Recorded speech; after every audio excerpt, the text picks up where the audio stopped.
Hello friends, good morning to all friends. ఈరోజు ఈ వీడియోలో మనం ఒక సైన్స్కి కూడా అంతు చిక్కని విషయం గురించి అయితే తెలుసుకుందాం. సో కొత్తగా వచ్చిన వాళ్ళు దయచేసి ఛానల్ని సబ్స్క్రైబ్ చేసుకోండి. అలాగే వీడియోని ప్రతి ఒక్కరు లైక్ చేయండి, ప్రతి ఒక్కరు షేర్ చేయండి. ఈ వీడియోలోకి వెళ్తే ఫ్రెండ్స్, హిమాచల్ ప్రదేశ్లోని బిజిలీ మహాదేవ్ శివాలయం గుడిలో శివలింగం 12 సంవత్సరాలకు ఒకసారి విరిగిపోవటం, తిరిగి మళ్ళీ అతుక్కోవటం. ఈ విచిత్రం ఏమిటా అని ఎంతమంది సైంటిస్టులు ప్రయత్నించినా కానీ వాళ్ళకి అసలుకి ఏంటా అనేది, ఆ రహస్యం ఏంటా అనేది వాళ్ళకి ఇప్పటికీ అంత దొరకలేదు. సో ఈ యొక్క టెంపుల్ గురించి అయితే మనం ఈ వీడియోలో మాట్లాడుకుందాం. హిమాచల్ ప్రదేశ్లోని కులు లోయ యొక్క పవిత్రమైన ఒడిలో శివుడికి సంబంధించిన శాశ్వతమైన ఉనికి ఉందని చాలామందికి తెలియదు. స్వర్గధామమైన ఈ లోయలో సుమారు 2460 మీటర్ల ఎత్తులో కొన్ని యుగాలుగా బిజ్లీ మహాదేవ్ ఆలయం ఉంది. అయితే ఈ పుణ్యక్షేత్రంకు కులు నుండి 22 కిలోమీటర్ల దూరంలో 3 కిలోమీటర్ల పొడవైన ట్రెక్ ద్వారా ఇక్కడికి చేరుకోవచ్చు. ఇక్కడ సుందరమైన ప్రకృతి దృశ్యాలకు పర్యాటకులకి మంత్రం యగ్ధులను చేస్తాయి.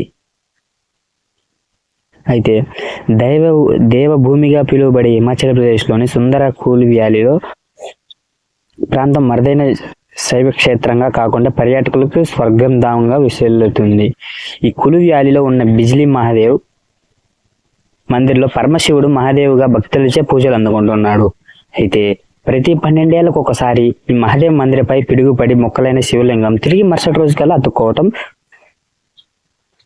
ఈ బిజ్లీ మహాదేవ్ మందిరం ప్రత్యేకత. ఇంతటి అద్భుత దేశంలో మరెక్కడా చూడలేము. పూర్తిగా ఈ వివరాల్లోకి వెళ్తే, ప్రతి 12 ఏళ్ళకి సరిగ్గా బిజ్లీ మహాదేవ్ మందిరపై పిడుగు పడుతుంది. అయితే పిడుగు తీవ్రతకు మందిరం మాత్రం చెక్కు చెదరదు. కేవలం శివలింగం మాత్రమే ముక్కలవుతుంది. మరుసటి రోజు ఆ గుడికి వెళ్ళిన పూజారి తనంతటికీ తన ముక్కలను ఒక చోటుకొకటి చేర్చి అభిషేకం చేస్తారు. మరుసటి రోజుకి ముక్కలైన శివలింగం తిరిగి యథారూపంలోకి వచ్చేస్తుంది. ప్రతి 12 ఏళ్ళకు ఒకసారి జరిగే అద్భుతం ఇది ఎలా జరుగుతుందో శాస్త్రజ్ఞానులు ఇప్పటికీ కనిపెట్టలేకపోయారు. ఇది ఒక అంతు చిక్కని రహస్యంగా మిగిలిపోయింది. ఇక్కడ ఇలా పిడుగుపడి ముక్కలైన శివలింగం మరుసటి రోజుకల్లా యథావిధంగా కనిపించడం వెనుక ఓ పురాణ గ్రంథ ప్రచారంలో ఉంది. పూర్వం కులు వ్యాలీలో మహాబలవంతుడైన ఓ రాక్షసుడు ఉండేవాడంట. ఈ వ్యాలీలో కొన్ని గ్రామాలు కూడా ఉన్నాయి. అయితే అక్కడ ప్రజలను, పశుపక్షులను నాశనం చేయడానికి ఆ రాక్షసుడు పెద్ద సర్పంగా మారుతాడంట. సర్పంగా మారిన ఆ రాక్షసుడిని బియాస్ నది నీటి ప్రవాహానికి అడ్డుపడి చుట్టుపక్కల ఉన్న గ్రామాల ప్రజలను ముంచేయడానికి ప్రయత్నిస్తాడు. దీంతో ఆగ్రహించిన ఈశ్వరుడు తన త్రిశూలంతో ఆ రాక్షసుని సంహరించాడంట. ఆ రాక్షసుడు చనిపోతూనే పెద్ద కొండగా మారిపోతాడంట. అలా ఏర్పడింది ఈ కొండ అని పురాణాల కథనం ప్రకారం చెప్పుకుంటున్నారు. అయితే ప్రజలకు ముప్పు పొంచి ఉండడంతో పరమశివుడికి కూడా ఇదే కొండపై వెలిశాడని ప్రతిదీ.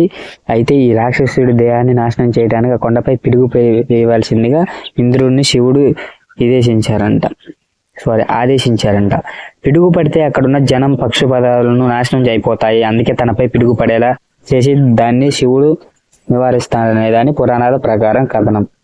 మహాదేవుడే ఆజ్ఞ ప్రకారం 12 ఏళ్ళకు ఒకసారి పిడుగు పడుతుందని, అవి వెంటనే శివలింగం అతుక్కుపోతుందని ప్రతిది. ఇలా 12 ఏళ్ళకు ఒకసారి పిడుగుపడి శివలింగం ముక్కలై తిరిగి అతుక్కోవడం మన దేశంలో అత్యంత అద్భుతాలంగా చెబుతారు. ఇక కులు వ్యాలీలో ఉన్న ఈ మహాదేవుడి ఆలయాన్ని చేరుకోవడం అంత సులభం కాదు. ఈ ఆలయం కొండపై సముద్ర మట్టానికి 2450 మీటర్ల ఎత్తులో కొండపై ఉంది. కానీ పర్వతంపైకి వెళ్తున్న కొద్ది ఆక్సిజన్ తగ్గిపోవడం వల్ల శ్వాస తీసుకోవడం కూడా కష్టమవుతుంది. అదృష్టవంతులకు మాత్రమే ఈ కొండపై మహాదేవుడి దర్శనం లభిస్తుంది.